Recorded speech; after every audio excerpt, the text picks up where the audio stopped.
భారీ వర్షాలకు ఆదిలాబాద్ జిల్లా చిగురుటాకులా వణికిపోతోంది. ఉమ్మడి జిల్లాలోని ప్రాజెక్టుల్లోకి భారీగా వరద చేరుతోంది. కడెం ప్రాజెక్టు 17 గేట్లు ఎత్తారు. గోదావరిలోకి 1,50,000 క్యూసెక్కుల నీటిని విడుదల చేశారు. దీంతో ఎల్లంపల్లి ప్రాజెక్టు నిండుకుండలా మారింది. కాసేపట్లో ఆ ప్రాజెక్టు గేట్లు ఎత్తబోతున్నారు. పూర్తి సమాచారం మా ప్రతినిధి శ్రీనివాస్ అందిస్తారు.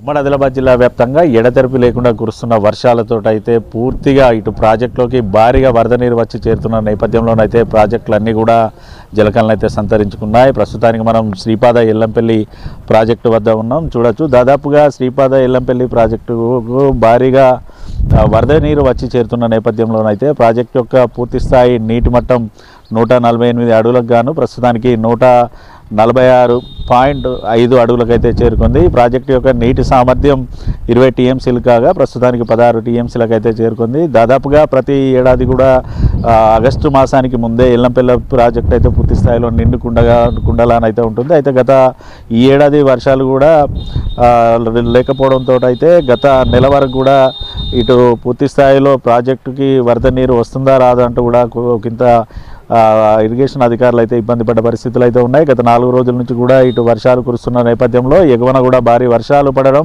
ఇటు కడెం ప్రాజెక్టు పూర్తి స్థాయి గేట్లన్నీ తెరిచి వరద నీటిని వదలడంతో అయితే ఇటు ఎల్లంపల్లి ప్రాజెక్టులోకి అయితే భారీగా వరద నీరు అయితే వచ్చి చేరుతుంది. ఇటు నిర్మల్ జిల్లాకు సంబంధించి నిర్మల్ జిల్లాలో ఉన్నటువంటి గడెం ఈ గడ్డన్నవాగు ప్రాజెక్టుతో పాటు స్వర్ణ ప్రాజెక్టు కూడా భారీగా వరద నీరు వచ్చి చేరుతున్న నేపథ్యంలో అయితే ప్రాజెక్టుకు సంబంధించినటువంటి గేట్లన్నీ అయితే ఎత్తి దిగువన వరద నీటిని అయితే వదిలారు ఇటు అధికారులు. మరోవైపు ఇటు ఖానాపూర్ నియోజకవర్గంలో ఉన్నటువంటి కడెం ప్రాజెక్టు కూడా భారీగా వరద నీరు అయితే వచ్చి చేరుతోంది. ప్రాజెక్టులోకి ఇన్ఫ్లోగా 1,21,000 క్యూసెక్ల వరద నీరు వచ్చి చేరుతుండగా ప్రాజెక్టుకు సంబంధించినటువంటి 18 గేట్లలో 17 గేట్లను అయితే ఎత్తి దిగువనకు గోదావరిలోకి 1,50,000 క్యూసెక్ల వరద నీరును అయితే వదిలారు ఇటు అధికారులు. అయితే కడెం ప్రాజెక్టులో వదిలినటువంటి వరద నీరు కాస్త ఇటు శ్రీపాద ఎల్లంపల్లి ప్రాజెక్టుకి అయితే వస్తుంది. శ్రీపాద ఎల్లంపల్లి ప్రాజెక్టు పూర్తి స్థాయిలో నిండుకుండలా తయారు కావాలంటే కూడా కడెం ప్రాజెక్టుకు సంబంధించిన వరద నీరు వస్తేనే పూర్తి స్థాయిలో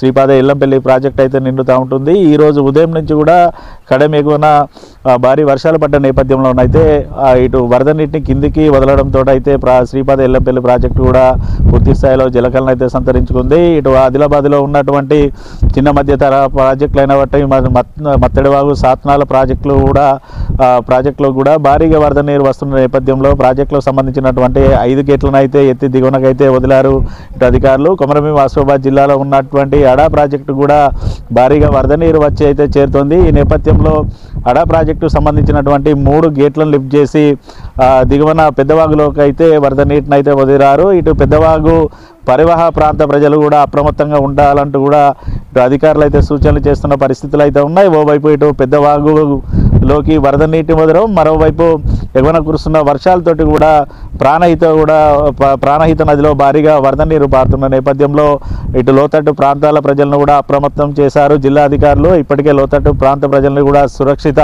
ప్రాంతాలకైతే తరలించిన పరిస్థితులు అయితే ఇటు కొమరంభీం ఆసిఫాబాద్లో జిల్లాలో ఉన్నాయి. మరోవైపు ఈరోజు ఉదయం నుంచి కూడా మంచిర్యాల జిల్లాలో భారీగా వర్షాలు కురుస్తున్న నేపథ్యంలోనైతే పూర్తి స్థాయిలో లోతట్టు ప్రాంత ప్రజలను అప్రమత్తం చేస్తూ వస్తున్నారు. అంతేకాకుండా ఇటు కడెం నుంచి భారీగా వరద నీరును వదిలిన నేపథ్యంలో మరో కొద్ది క్షణాల్లో కూడా ఎల్లంపల్లి ప్రాజెక్టుకు సంబంధించినటువంటి గేట్లను లిఫ్ట్ చేయడానికి కూడా అధికారులు అయితే అన్ని రకాల ఏర్పాట్లు అయితే చేసుకుంటున్న పరిస్థితులు అయితే ఉన్నాయి. ఇప్పటికే ప్రాజెక్టుకు సంబంధించినటువంటి ఇటు అలర్ట్ అలారాన్ని కూడా శ్రీపాద ఎల్లంపల్లి ప్రాజెక్టు అధికారులు అయితే సైరన్ అయితే మోగించారు. అంతేకాకుండా ఇటు శ్రీపాద ఎల్లంపల్లి ప్రాజెక్టు సంబంధించినటువంటి అధికారులు కూడా దిగువన గోదావరిలో ఉన్నటువంటి పరివాహ ప్రాంత ప్రజలను కూడా అప్రమత్తం అయితే చేశారు. నిన్న రాత్రి నుంచి కూడా ఉమ్మడి ఆదిలాబాద్ జిల్లా వ్యాప్తంగా కురుస్తున్నటువంటి వర్షాలతో అయితే ప్రాజెక్టులు అయితే పూర్తి స్థాయిలో జలకరణ అయితే సంతరించుకున్నాయి. మరోవైపు ఇటు ఆదిలాబాద్ జిల్లాలోనైతే జిల్లా కేంద్రంలో కురిసినటువంటి భారీ వర్షానికి Subhash Nagar colony, teachers colony, Ramnagar కాలనీలో కూడా భారీగా వరద నీరు చేరి ఇటు కాలనీలోని ఇళ్లలోకి చేరడంతో అయితే ఎస్డీఆర్ఎఫ్ బృందాలు ఎక్కడికక్కడ కూడా ఇటు వరదలో చిక్కుకున్న వారిని అయితే రక్షించి సురక్షిత ప్రాంతాలకైతే తరలిస్తున్న పరిస్థితులు అయితే ఉన్నాయి. ఇటు జిల్లాకు సంబంధించినటువంటి జిల్లా ఎస్పీ కలెక్టర్లు కూడా ఎప్పటికప్పుడు కూడా లోతంటు ప్రాంతాల దగ్గర ఇటు అప్రమత్తం చేస్తూ కూడా వారికి కావాల్సినటువంటి అన్ని రకాల చర్యలు కూడా చేపడుతున్న పరిస్థితులు ఉన్నాయి. ఖచ్చితంగా మరో 2 రోజుల పాటు భారీ వర్షాలు ఉన్న నేపథ్యంలో కూడా ప్రతి ఒక్కరు కూడా అలర్ట్గా ఉండాలి. అత్యవసరం అయితేనే బయటికి రావాలంటూ కూడా అధికారులు కూడా సూచనలు అయితే చేస్తున్నారు. వీడియో జర్నలిస్ట్ రమేష్తో శ్రీనివాస్, ఐ న్యూస్, శ్రీపాద ఎల్లంపల్లి.